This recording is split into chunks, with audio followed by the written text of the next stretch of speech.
Hey, your Diet Coke is wrecking your diet goals. Why your Diet Coke might be hampering your weight loss, part two.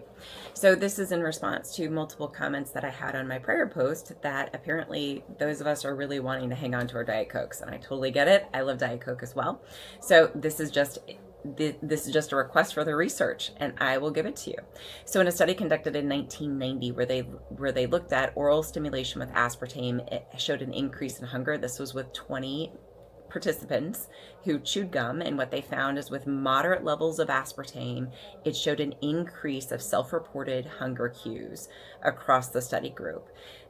What they found in higher levels of aspartame in the gum is that there was initially a decrease of self-reported hunger cues, only to later have a rebound effect with an increase of hunger cues past a certain time frame.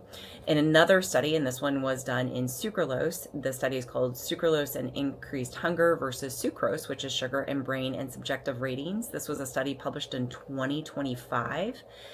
Non-caloric sweeteners, effects on brain appetite regulation in individuals across varying body weights. It was published in Nature Metabolism. And in this study, they looked at 75 participants that showed that sucralose versus sucrose, or sugar, stimulated more hypothalamic blood flow, which is what happens when we eat sugar, and a greater self-reported hunger levels.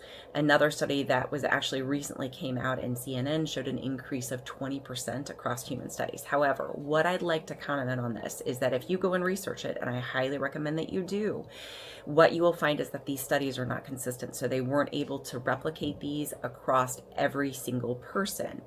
And what I'd like to suggest is that for some of us, we are more sensitive to artificial sweeteners than others of us, kind of like peanut butter, if you will. Some of us have an allergy to peanut butter, others of us don't. And if you are one of those people that are really struggling with hunger and cravings, I would just invite you to actually decrease your consumption of Diet Cokes or artificial sweeteners in general, increase consumption of water, and see what happens. Let me know what you think. Follow and like for more.